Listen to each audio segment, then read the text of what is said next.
The views and opinions of the hosts and guests are their own and do not necessarily reflect the views of the management and staff of Guardian Radio.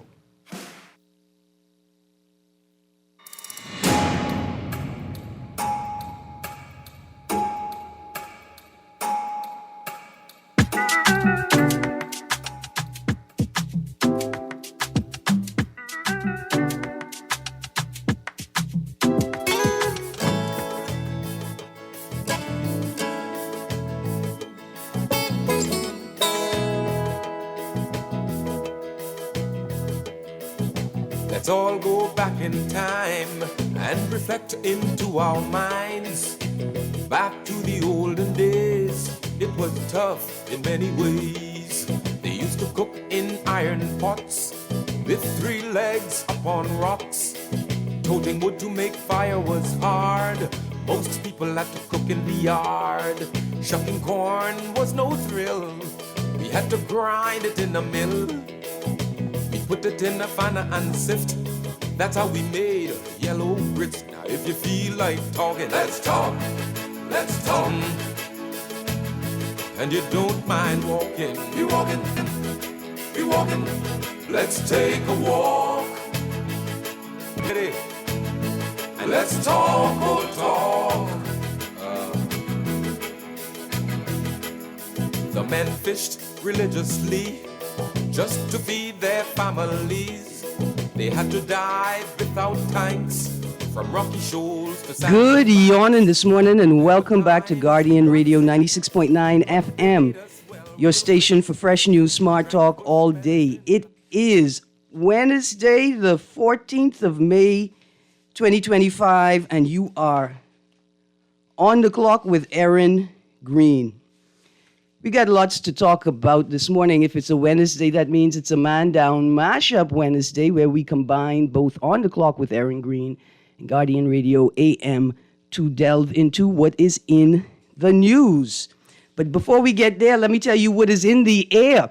The Guardian Media Group Cruise Giveaway Promotion. Guardian Media Group want to take you on a 7-day cruise for 4 to Panama, Colombia, Curacao, and Aruba on Royal Caribbean's Serenade of the Seas. And here's the best part. No visa required. That's right. No visa required. You have 4 ways to enter, 4 ways to win. 1, fill out the form in the Nassau Guardian.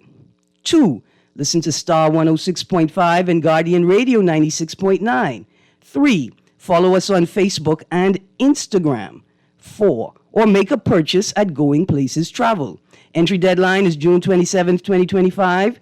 Drawing on July 4th, 2025. So pack your bags. Get ready to soak up the sun and feel that ocean breeze. You and 3 loved ones sailing the high seas on a vacation cruise of a lifetime.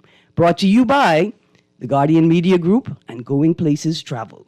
Certain conditions apply. Airfare, taxes, and gratuities not included. It's going to be a good time. Also, let me remind you of the Loyalist Charles Farquharson Will Competition, open to junior and senior high school students across the archipelago. To win the prize, 2 pieces of information: the government recording record of Loyalist Charles Farquharson's will. That's the government recording record of Charles Farquharson's will, and the date of Loyalist Charles Farquharson's death. The date of Loyalist Charles Farquharson's death. Call the show, tell us you want to play the game. We'll send you to the producer, gather all your information, and let you know whether you have won a prize. We say thank you to Mr. Dennis Carlton Bethel, great-great-great-great-grandson of Loyalist Charles Farquharson, for organizing this competition. Mr. Nuri, good morning. Good morning this morning. How are you doing? I'm good, thank you. Good. So I got 4 topics on the table for this morning. Mm-hmm. The first is, should we be preparing for an early election? Okay. That's the first. Okay. The second is, should non-nationals be allowed to operate short-term rental properties? Mm-hmm. The third is, after yesterday's news, I didn't expect to see another story, but after picking up today's newspapers and I see these 2 stories in the news. In The Guardian, first story is man convicted of indecent assault of boy 5.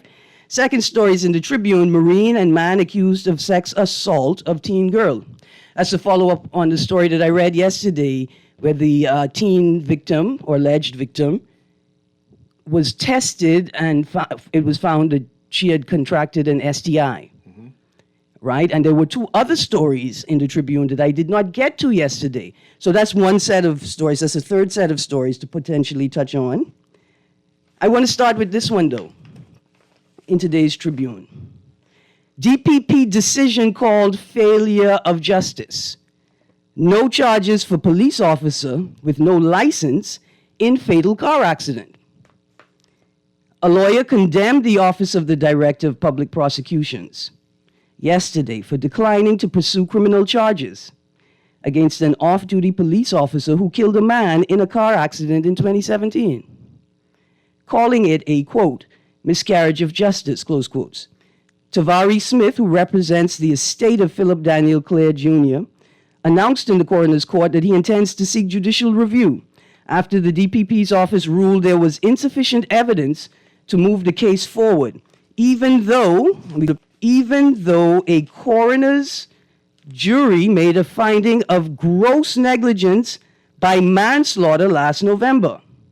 The jury's verdict followed a years-long wait for an inquest into the January 10th, 2017 death of Clare Jr., who was struck by a civilian vehicle driven by Corporal 3847 Samuel Roll as he tried to cross Tonique Williams-Darling Highway to get food from Pressure Point Bar. In court, Corporal Roll appeared composed as Coroner Cara Turnquest DeVoe relayed the DPP's decision. The victim's family, however, reacted with visible distress and outrage. The inquest revealed troubling details. The officer's vehicle was unlicensed and uninsured during the crash. During a voluntary police interview, he claimed he did not know Clare Jr. had died. An indictment within an indictment. A coroner's, no pun intended, a coroner's inquest does not establish criminal liability. Then why have it? And it's with the DPP, who must assess whether the evidence meets the threshold for criminal proceedings. Attorney Kevin Ambrista represented Roll, while Angelo Whitfield marshaled evidence for the coroner's court. That's it? That's the end of the article. So this is my concern. All facts being true for this point in time. There was a car accident. The person who's driving the car has no insurance. The person who is the victim died. Mm-hmm. Usually when you have insurance, the insurance company pays for the damage, the inconvenience, whatever it is. And forgive me for the word inconvenience. The injury, the loss of life, yes. yeah. Right? There is no insurance to pay that off. What happens to the family? It was just a random death now. There's no compensation. And I don't even know if we could just call it random at this point, because I can recall what happens to his loved one? I don't know if we could just, we can't call it, I don't know if we could call it random. What do you call it? I'm not saying that the event wasn't an accident, right? Like caused by negligence. I'm not saying that. What I'm saying is that even if it was an accident, there's right, no insurance. Right, like as if there's no insurance. It was give it. Say it's an accident. What do you mean? There's not sufficient evidence. Let me read it. I will make sure I read it. That it was an accident. It wasn't intentional. Yeah, we got that part. There's no. I want get the word. Here it is. The DPP, after the DPP's office ruled there was insufficient evidence to move the case forward. That's the point right there, right? Mm-hmm. Let's start from right there. The DPP said there's insufficient evidence to move the case forward. But you know that the man was driving without a license. I assume they separated the two issues. You can't. That's what he did. You saying they can't, but he did already. We don't know that. Okay. Quite yet. The inquest revealed troubling details. The officer's vehicle was unlicensed and uninsured during the crash. Okay, so here's my concern. Did the officer have a driver's license? See, the vehicle was unlicensed and uninsured. But did the officer have a driver's license? Let's stick with what they say. They didn't mention that. They only mentioned the car. But I mean, but the point rests on the omission, right? And that's all. Like, question: Did you not inquire? And why would we not put that in this list of details? Either way, are we to presume that the officer had a license, but was just driving a vehicle that was unlicensed and uninsured? That's what I concluded. All right. But what happens to the family in terms of compensation? That's where I'm at. They'll have to sue. I think they have to take it to civil court. But here's my thing. And they get $30 a month? See, hold on, pause. See, for me, when you said $30 a month, that makes sense because my next question is, what happens to the officer? He's still working. No, he can't still be working. You can file no negligence against him. Yeah, but it was determined. See, the newspapers don't just print stuff without verifying it. If it is true, as the paper is printed, that the man was driving an unlicensed and uninsured vehicle during the crash, that's sufficient to begin proceedings to dismiss this individual from the force. That's a charge for the cop. He dismisses people from the force. See, this one hit me personally, right? Because I just went to court last week. I went to court. I never went into court. I never saw a magistrate. I never went before the court. I had a ticket in my hand. But I never ended up before the magistrate. Because they had no case. Like literally. Not to say, oh, I was a lawyer and they didn't have no case against me. There was no case. You had no docket number? I had a ticket in my hand. But it was not recorded that you're supposed to be there, despite you have a ticket? I don't even know what's the proper language to use to ensure that I am speaking plainly and clearly. Pellucidly clear? Yeah, how you know? That's your word. That ain't my word. I can't afford that word. That's a big word. That's too. Ruby Nottage word. Okay. Anyway, the point is, there was no case. Right? And then I remember the September 9th, 2024 incident involving a vehicle assigned to a judge that was involved in a collision that resulted in the death of another road user. And we don't know the name of the individual who was operating the vehicle assigned to the senior judge. So I want to be very careful. Mm-hmm. Because I don't want to just assume that a judge was driving the vehicle. Mm-hmm. Because nobody actually said the judge was, they just said a vehicle assigned to a judge. We still don't know the name of the judge. You know what I find troubling? We don't know what happens next with the police officer. Will this police officer be assigned to a motor vehicle, to a police vehicle? Will they be assigned as the driver/operator of said vehicle? Are there internal sanctions for being found operating a vehicle without license and with an unlicensed vehicle that is also uninsured? It got to be uninsured if it's unlicensed, right? Like you can't get license without insurance, and you can't get insurance without a license. This is a very troubling case. Let me tell you also why it's troubling. Yesterday on my way home from work, what is it? Is it a specially classed road? Like, is it a road where you could just do whatever you want on Dowsville Street? Over the last several months, especially with the road works on Bay Street, I used Dowsville Street to avoid some of the backlog, unnecessary foolishness in the tourist district right there on East Bay Street. And I'm troubled by, you know how many cars just drive on the right-hand side on Dowsville Street? You know how many cars just stop in the middle of the road? Like they just bring the car to a complete stop. And I wonder, is it because you feel like the road is so quiet? There's so little traffic moving through it, you could just stop your car in the middle of the road? That's a regular occurrence. What troubled me yesterday was driving east on Dowswell Street. I was in front of a number of cars who were obstructing traffic. Like, they put on their turn signal, they're going to turn left, but they're going to allow all of the cars at that part of the intersection to exit the intersection before they turn left. So essentially, one car stops at the stop sign and enters the intersection, and the other cars just run the stop sign behind them, right? And that happened to me twice on Dowswell Street.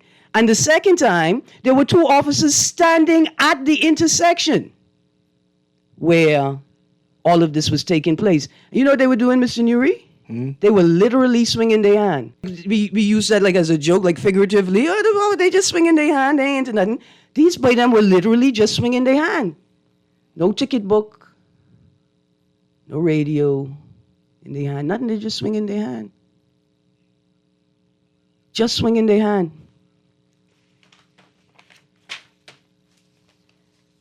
Tavari Smith, who represents the estate of Philip Daniel Clare, announced in the coroner's court that he intends to seek judicial review after the DPP's office ruled there was insufficient evidence to move the case forward. What also makes this the story that appears right beneath it: arrest warrants issued for officers absent from inquest. You don't need to go into the story. Arrest warrants issued for officers absent from inquest. Do we have a subculture within the police force where officers are no longer adhering to their statutory obligations and they feel no concern about it? See, because you know what happened to me last week at court, Mr. Nuri? I told the officer who gave me the ticket, show up to court. I can tell you right now, I'm going to contest this in court. Show up. You think they showed up to court? They was busy. What time is traffic court in New Providence, Mr. Nuri? 6 p.m.? All my life had been 6 p.m. What time you think the officer put on the ticket What time you put on the ticket? for me to appear to a traffic matter? What time? 2:15 p.m. So you was there from 2? I went there ahead of time to the new magistrates complex for a proceeding, for a ticket or anything like that. And so I went ahead of time so I could ensure that I knew what my instructions were, what I needed to do to present myself to court. And the officer looked at me like, I put the time 2:15 on the ticket. He wasn't being rude, right? That's how stunned he was. He said, you know, what you here for? I said, well, I got 2:15 court appearance. He said, for what? I said, for traffic. And he looked at me like, what you talking about, miss? I had to show him the ticket. I said, like, you think I wrote my own ticket? You think I wrote myself a ticket so I could come to court? Anyway, the officers, everybody I interacted with in the court were very professional, very polite, very helpful, and considerate, right? Like spatial awareness, understanding the stress that people in that space were in at the moment. I mean, absolutely professional. So professional that I felt a little guilty cracking joke about the whole matter. I am concerned. And everyone should be concerned. Let's move to the next story quickly, Mr. Nuri. Story number 3 on my list. Marine and man accused of sex assault of teen girl. A 19-year-old Royal Bahamas Defense Force Marine being accused, along with an accomplice, of sexually assaulting a 15-year-old girl last month.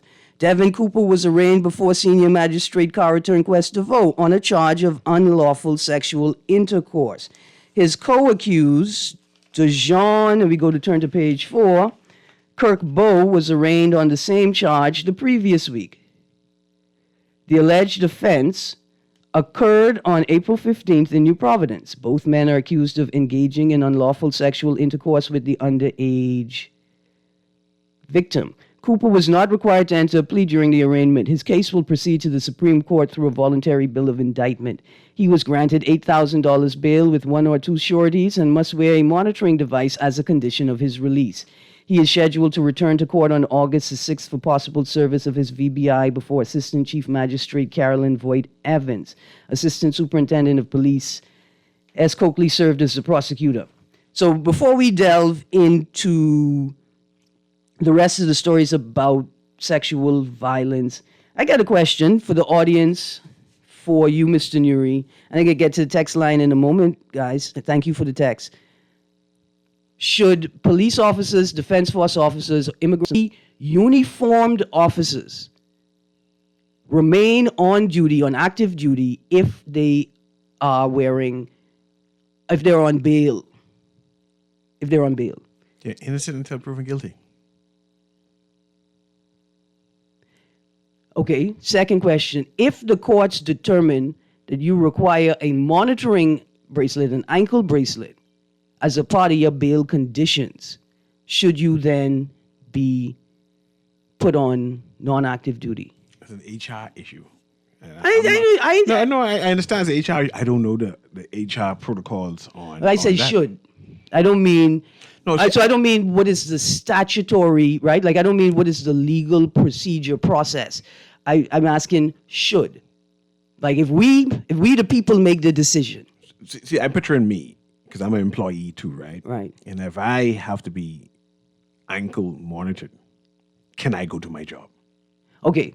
What about you are removed from frontline service? So for the period that you are on bail, you are not put on non-active duty, which may interfere with your pay, but you are assigned to a desk job, I go with that.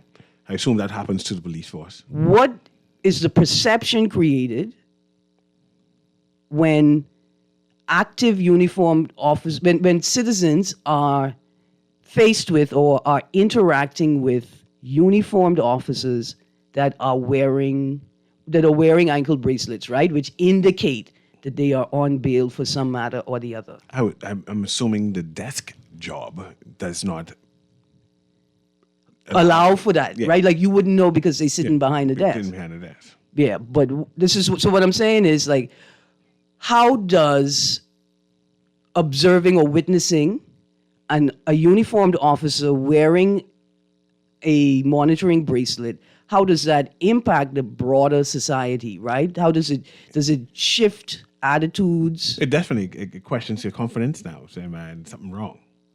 The police force have criminals, or whatever department has criminals in it. Mm-hmm. I imagine that one of the arguments put forward in this discussion is, well, the courts are so backlogged, right, that you not allowing me to work until the case is determined, right, is unfair because we know that the courts are backlogged. We know that some people are waiting, waiting for like 20, well, I'm going to say 20 years, but let's be reasonable, 7 years for a matter to come up. I got a text. Yeah, I'm coming to the phone line right now. Saying that officers facing open court matters are placed on leave. All right. Now, and they're also going, so they are also in most cases on half pay. All right. This happens. Are there any extenuating? They do not interact with the public in their job capacity. Right. Are there any extenuating circumstances, or is there any scope for discretion? Because we hear people saying that they're interacting in various capacities with individuals who are also wearing bracelets. But let's put that aside. Thank you, Texter. And that's why I asked the Texter. They seem to be very knowledgeable. Mm-hmm. Let's go to the phone line. Thank you for your patience, caller. Good morning. Hey, good morning. You and of course the Universe and Aaron. Yes, sir. Aaron, I have a problem when individuals try to compromise our laws. You see, the thing is, if that were a person, which were not a part of government, right? Mm-hmm. He or she would be charged. Okay? Well, these people are charged. Oh, we'll be talking about the other case. They should not be on the job because they are working for the public. And if they're still on the job, so that means they're still using the uniform, or they're still responsible for the uniform. And when you're going to do foolishness like that, that's being indecent because you're not trying to build a decent country. You're compromising, okay?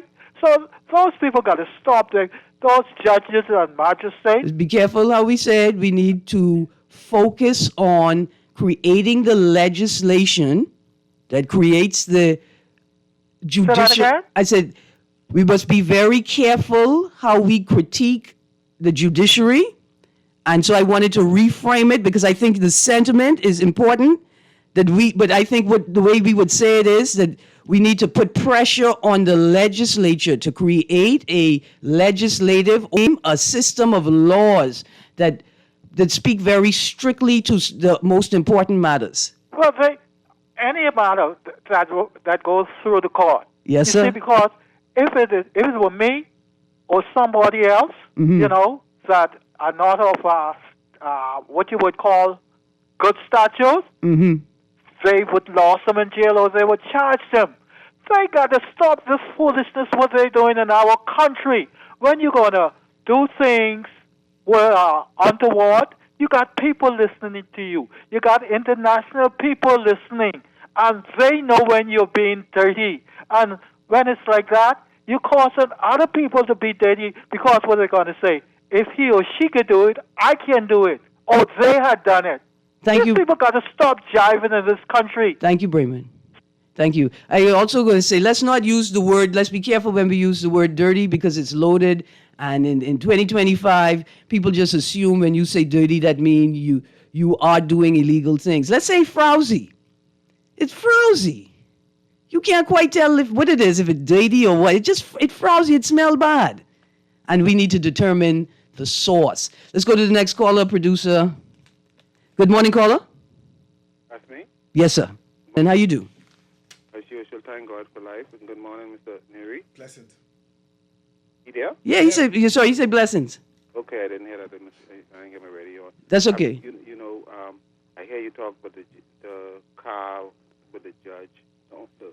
What's supposed to be for the judge, what might have been an accident or something, say somebody might have lost their life. I was wondering if they had a description in the car, if those cars that have like license plate number or if they have judge right on it with a number. I think I know what the plate on the car was, and I think I know what type of plate, because there's two different types of plates assigned to the judiciary, right? One is white with blue numbers, I think, and one is black with white numbers, right? So I think I know the number on the plate and the type of plate it was, but since I did not see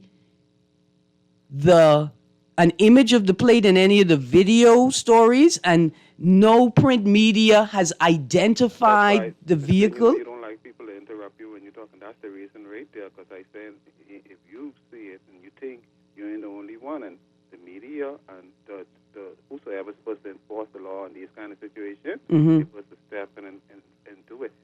If you don't mind, I could go on. Yes, but let's be very careful. Yeah. You could go on. Okay, the thing which you talk about with you asked us that question. I really wanted to answer that because, like Mr. Neri said, that might be a human resources thing, and the desk job which you talk about might be kind of appropriate. But having to even deal with certain things in these kind of circumstances, maybe the appropriate thing is to let's use that thing what they teach us the other day, what named garden leave, with half pay or no pay. I don't know if you get anything on the list on the next hour or what with the Doctors Alliance thing. I wonder when you all read the story, or if you all done read the story, if you would disagree or agree with some of us here might be speculating that maybe it sounds from reading and hearing the story on the news that the financial secretary could be a part of the problem what they going through or the problem. And Mr. Neri, I'm here. You follow in the story with Puff Daddy? Why I ask that? Because I know you have your own opinion just like all of us, and you go deep. And I wonder myself if you think that story, if that's like these people that real, or they going out a black person, they call some other people names and stuff like that. I was wondering if it real, right? What they talk about and stuff like that, right? If it real, could it be in the media too? Do you think something like that is in the media?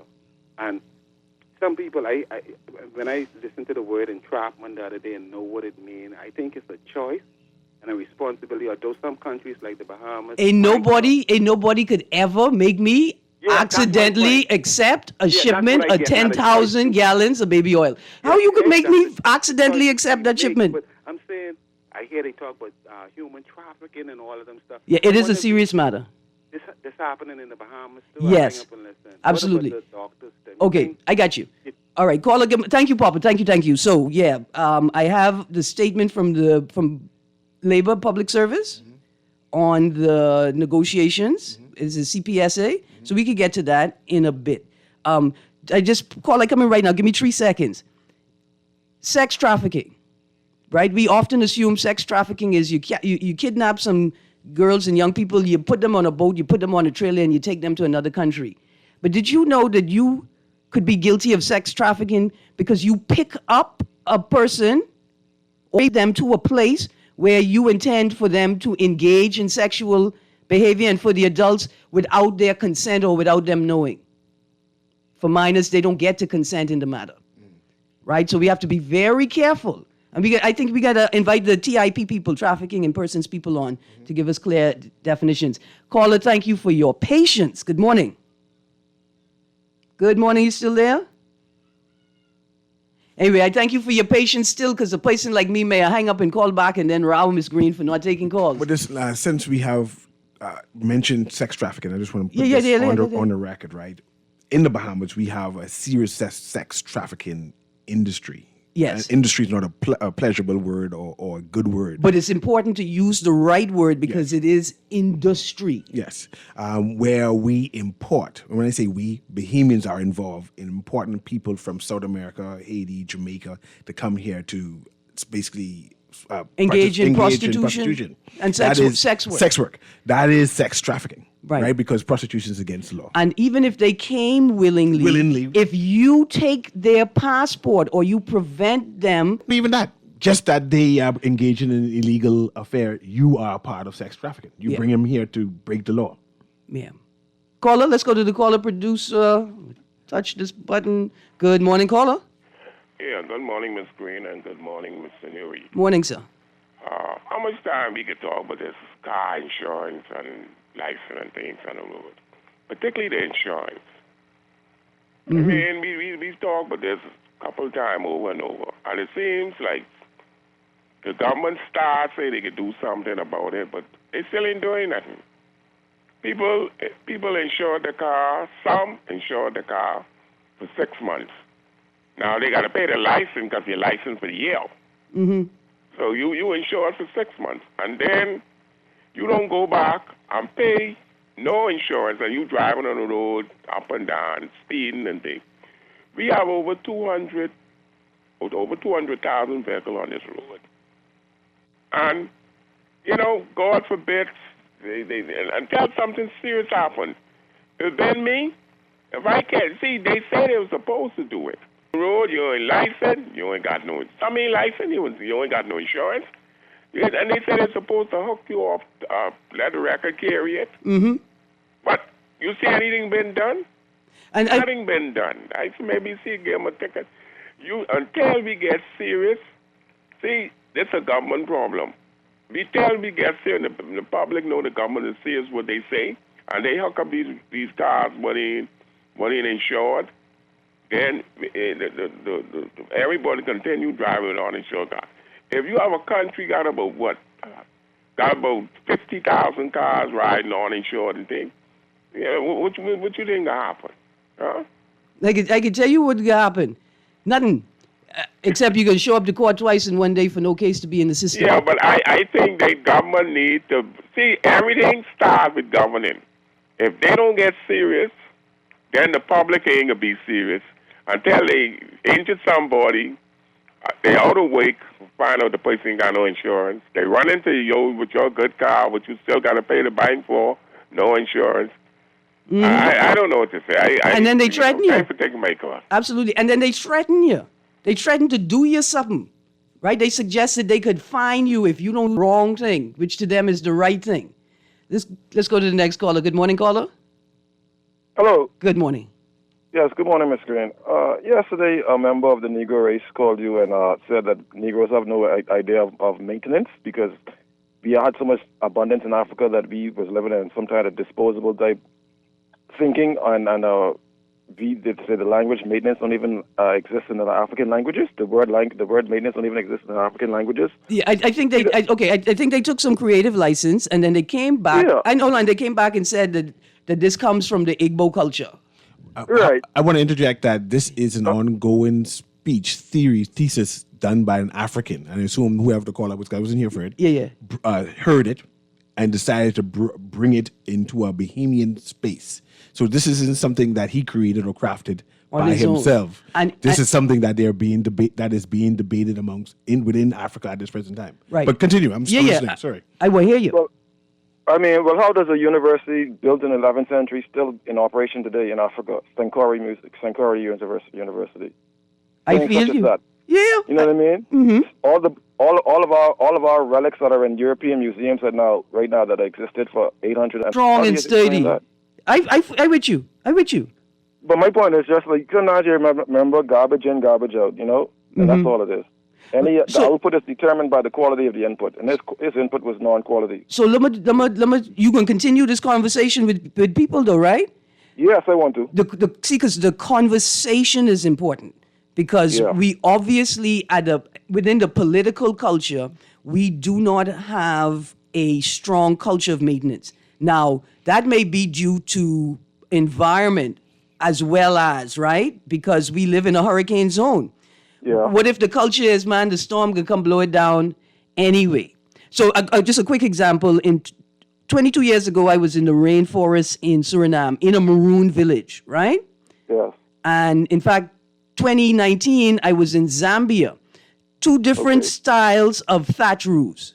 Okay. Right? In Suriname, they change the roofs every 3 to 4 years. That's the culture. It's an inexpensive, sturdy, effective system, roofing system, but they understand storms can come through, and they replace it every 4 years. If we live in a hurricane zone, should we be employing different building techniques or materials, right? We should. And so I appreciate what you're saying, and I want you personally, if I could, as an old woman, charge you to find ways to continue this conversation. Just sneak it in when you hanging out with young professionals or with you by them drinking or with the older people in your family, because we need to figure out how we're going to inculcate for ourselves a culture of appreciation for maintenance in a hurricane zone where things get blown away all the time. Okay, I take your word for this call because, a lie unopposed becomes the truth. So I really appreciate it. Thank you. Yes, ma'am. Thank you. Yeah, keep calling in. And I'll conclude on that or give commentary on it. I think like I said, I wasn't privy to the conversation that you had. The initial post by a African scholar was talking about colonial Africa in terms of maintaining stuff and relics that the colonists left. Mm-hmm. That all of the trains, the museums, the whatever it is that they left in place has become derelict. Mm-hmm. And he started asking, why post-colonial countries in Africa are unable to maintain that was left, and they having issues managing their affairs. Mm-hmm. And there was a critique whether there was a indigenous word meaning maintenance, right? So, which is a disconnect from an ancient Africa when that ancient system has been interrupted through slavery and colonialism has replaced it. I think that was the critique. And like I said, I'm not sure what the initial caller call about. Absolutely. As we go to the break, one of my responses to it was, like, if I were an enslaved person and every day my job is to go maintain the house where you beat us in, mm-hmm. where you take our children, when we have children, that's the house is just maintain that, enslaved pie like me, mm-hmm. I don't know. And maybe that is the culture, right? Yeah. That we have poorly articulated so that we can make it something more helpful and useful for us. No connectivity to it. There you go. And you tend to maintain what you're connected to. And what you value. Yes. We're going to a break. Phil Stubbs going to take us there, buddy. That's Phil Stubbs, right, producer? Yeah. Y'all heard them frogs last night? It was sweet. You're on the clock with Erin Greene. We'll be right back. A vital role, the one one they packed with charcoal. They washed in tin tubs, on scrub boards they scrubbed.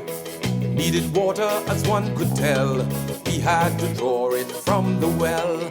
Lamps and lanterns served the night, candles worked alright. Mosquitoes and sandflies didn't choke, but we chased them away with smoke.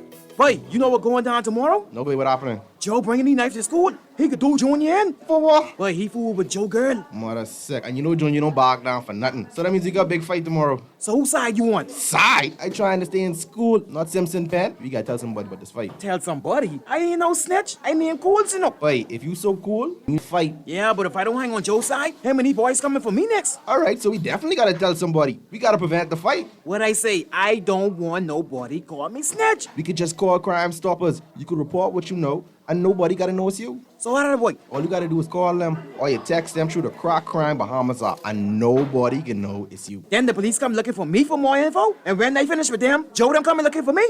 When you call Crime Stoppers, the call go directly to Miami, and they don't ask nothing about you. Then you can get the pen from them, and you can claim a reward later using that same pen. Plus, everything's scrambled, so nobody can read what you're saying. Call 328-8477 from Nassau or 242-300-8477 from the Family Islands. Just sign in and have a seat, please. They'll call you in for your x-ray shortly. That's why they call it a waiting room. You won't have that problem at Fourth Terrace Diagnostic Center or Imaging at Grosvenor. We never schedule multiple appointments, so you'll be in and out in no time. And if your initial screening reveals a concern, our radiologist can conduct an alternative screening right then and there. Call 328-8157 to schedule an appointment at Fourth Terrace Diagnostic Center or Imaging at Grosvenor today. You're a builder. You want to give your client you need to put food on the table. Well, check out these prices at Pinder Enterprises. 5/8 pressure-treated roofing ply starting at $36.68, includes VAT. By the way, all these prices include VAT. Gray Select Water Shield, $134.20 a roll. Felt, 15 pounds, $16.50, 30 pounds, $19.80. Owens Corning Duration Shingles and Certainty Landmark Shingles, $56.56 a bundle. Gallon Roof Cement, $33.47. When it comes to screwing and nailing, Pinder got you covered. He got every nail and screw you could possibly need. Love the show? Want to give your support? Become a sponsor today. Call 302-2300 for our rates and packages. That's 302-2300. Become a sponsor on Guardian Radio 96.9 FM. Fresh news, smart talk, all day.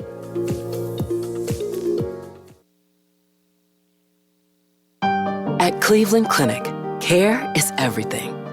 So when your primary purpose is to care for the world, you'd start with your community. Until you're accessible anywhere. You make complexities your specialties and put compassion before anything else. All to redefine what's possible. For everyone, everywhere. For every care in the world. Cleveland Clinic. This is Guardian Radio 96.9 FM, streaming on GuardianTalkRadio.com. and the Guardian Radio app, Nassau, Bahamas. Cause I'm walking, we walking, let's take a walk. Let's take a walk to the bus stop because a lot of us should not be operating motor vehicles. It's not an indictment on you as a person, whether you're a good person or not, but at some point in time, and legal obligation to assess whether you are capable of driving, and when you determine that you're not, to not drive. Yeah? Anyway, let me read these headlines and then we're going to get into the text. So these are the other headlines speaking to sexual violence, and this is just 2 days. This is just 2 days of headlines, Tuesday and Wednesday, right? We started with Marine and man accused of sex assault of teen girl in the Tribune. In today's Guardian, man convicted of indecent assault of boy 5. A 42-year-old man was on Tuesday convicted of indecently assaulting his friend's 5-year-old son. Yesterday, we read alleged child rape victim treated for STIs. And also in yesterday's Tribune, Man accused of unlawful sex with teen girl. A 35-year-old man was remanded to prison yesterday after being accused of sexually molesting a 14-year-old girl on 4 occasions. Over the past month, Rashad Troy Rule was arraigned on 3 counts of unlawful sexual intercourse before senior magistrate Algernon Allen Jr. He's alleged to have engaged in unlawful sexual intercourse with the underage girl on 4 separate occasions between April 1st and May 8th in New Providence. See, here's my thing. Y'all tell me it's unlawful sexual intercourse, which suggests that she consented. But the first paragraph, it says, he was remanded to prison after being accused of sexually molesting, right? If he's accused of sexually molesting, then the molesting means that there was no consent, right? 2 different type of charges. So why are we calling it unlawful sexual intercourse? That's a different type of charge. Yes, okay, and then the last headline, man accused of sexually, a 24-year-old man was remanded to prison yesterday after being accused of sexually assaulting a 27-year-old woman last week. Well, Kendi Knowles was arraigned before Senior Magistrate Cara Turnquest DeVoe on a charge of rape. He is alleged to have raped the woman in New Providence on May 5th. See, all rape is sexual assault, but not all sexual assaults are rape. Yes. We have to be careful how we're using the language. Why? Because the people who are having difficulty moderating their behavior need strict guidance. You need to be tight with the language. You heard what the boy said, Martin Tidy? The fisherman boy? It's not an indictment on fishermen, but that's how we identify him, who impregnated his girlfriend's daughter and said, I didn't know it was going to be this big of a deal. Because y'all wouldn't tell them clearly what the law is and what the words mean. Call it rape, because they know what rape means. Okay, let's go to the text line before we transition to the next hour. First text from the beginning of the show. After a traffic matter, it becomes a civil matter. Bear in mind, it's a highway without a pedestrian crossing. Crossing a highway is a risk and very dangerous. Yes, but at the same time, drivers are required to have the car's license and insured when they are on the road. I want to report a robbery. It nice, eh? 52 day nice, you know. Thank you very much. Good morning, Miss Greene. Road Traffic Department. They just put Road Traffic Department. I think the text is in reference to that. I renewed my driver's license for 5 years, but RTD printed 2025 to 2029 and told me that it is 5 years. Think my math I learned is wrong. Well, let's go through it. 2025 to 2026 is 1 year. 2026 to 2027 is another year. 2028 to 2029 is another year. That's only 4, eh? No? 25 to 26. 25, 26. No, but think about it. 25. Ends on 26. 26 ends on 27. 27 ends on 28. 28 ends on 29. 29 ends, okay. Right, so it's gonna end on the last day available in the last day of the month, your birth month in 2029. That's supposed to give you 5. Yeah. That's fancy PLP, man. So 5 years. But we use our fingers, and I trust Nuri, even though he the last time. Erin, you forgot. Okay, here we go. Oh, okay, right at the top. Erin, while we're talking about the police officer not being prosecuted as a magistrate who allegedly hit the young male, we don't know who was driving the vehicle. Again, Tribune article, printed, vehicle assigned to a senior magistrate. They didn't even recall the young man's name on the motorcycle as if license is sufficient justification. I don't know why y'all keep on talking about this. It's over with, man. It can never come up. That's waste. See, not talking about it for that reason is worse than talking about it. Erin, officers charged with sexual offenses shouldn't be on active duty and should wear an ankle monitor like everyone on bail. But I text her, that's the one thing, we got callers and I didn't get to say it. I went to ask Nuri, what about an officer that's been charged with an act of sexual violence? Right? Should they be removed from active duty? We had a parliamentarian who was charged for act of sexual violence. Was he removed?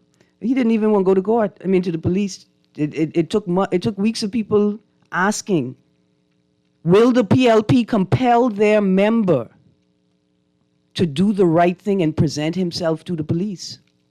Ain't nobody tell him to go plead guilty, you know. We just ask, will you go and present yourself to the police? The police never approach him.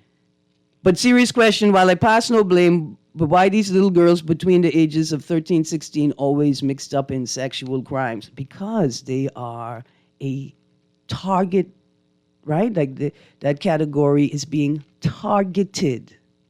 That's why. See, because they are just discovering their sexual selves and they are still vulnerable. That's why it is ridiculous to suggest that a 7-year-old has the capacity, right? The mental, emotional, and psychological capacity to consent to sex. You know that girls 13 to 16 years old, the hormones, the brain development, things just wild in their bodies. But that doesn't mean that it's a playground for adults to take advantage of. And so I appreciate the question, and I appreciate how you framed it. Are young girls not being properly raised, or is this a rite of passage for young girls to sleep with older men? I think that it has become a rite of passage, but in spaces where young people are not being properly raised. And so I appreciate the inquiry because it opens up the space where we could have real conversation. You forget that the police, this is what I heard, Texter. I want to be very cautious and not say it out loud, but I heard that too. In fact, people reach out to me. Somebody sent me a picture from the scene with the plate. Good morning, Erin. What qualifies an officer for a full military funeral? My question is, when one reads in the obituary section of the paper and the deceased is survived by almost 30 outside children, that's exaggerated. The texter says, that is not the image one ought to be portraying as an officer and should not be deserving of such a service. Okay. I don't know if that is sufficient to say they do not qualify for a full military funeral. I don't know. I don't know if a question of morality, in that sense, we talk about ethics and legality, could prevent someone from getting a full military funeral. Because then next thing you're going to know, people are going to say, well, he wasn't a Christian, so you can't get no full military service. See, it sounds like the government is going. Next to the text is prostitution illegal in the Bahamas. Prostitution is not illegal in the Bahamas. Solicitation is illegal in the Bahamas. Solicitation is illegal. However, sex trafficking, flying women in for the purpose of sex work, taking their passports. What solicitation means? Solicitation is the selling of the service. That's prostitution? No, this is a difference. What's the difference? See, I think technically I could take money for any interaction I want to have, but when I advertise it, so you can't advertise. Or somebody else is advertising it. You can't promote it. Yeah. You can't say no sale. Yeah. But you could do it. Yeah. Okay. Or it could be like an exchange. I just can't say, can you do. Don't write a receipt. Don't write no receipt. Don't do it first. Nobody do. People do no, just don't do it. But if you find yourself doing it. Mm-hmm. Don't write no receipt. I mean, technically, don't write. But if you want to go to jail, which is where you should be. Or you don't set a price. You say, give me what you could give me. I don't know. I'm just trying to see the difference. I know what you're doing. I don't know nothing about that. Yeah. I was a fool. I fall in love. Yeah, you just fall in love. Yeah. You never... God, let's pray before we go. Let's the music rating time. Did you see Trump hailing the $400 million Uber luxury gift from Qatar? Look here, right now. He needs to send the Bahamas one.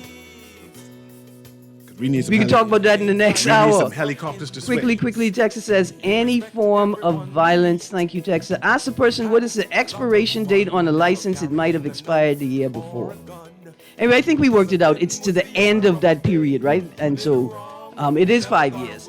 We're going to pick up some of these texts in the next hour. Again, the last two questions I had on the table. Should non-nationals be allowed to operate short-term rental properties in the Bahamas? And are we seeing signs of an early election?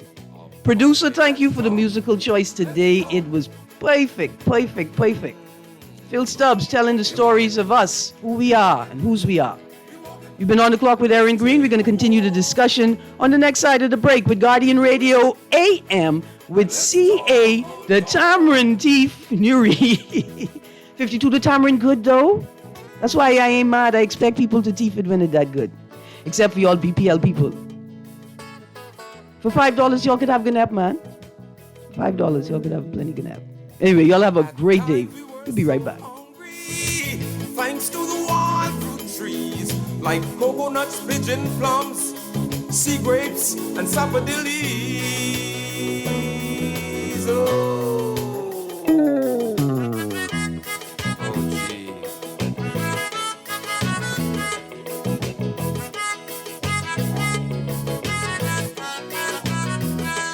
Feel like talking? Let's talk.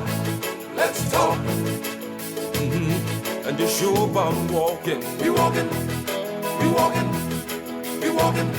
And let's take a walk. If you're ready, and let's talk, old talk. I can see Mama with her friends at the rock. Let's take a walk. And they walking, and they talking, and they smiling. Let's talk. This is Guardian Radio 96.9 FM, streaming on GuardianTalkRadio.com and the Guardian Radio app, Nassau, Bahamas.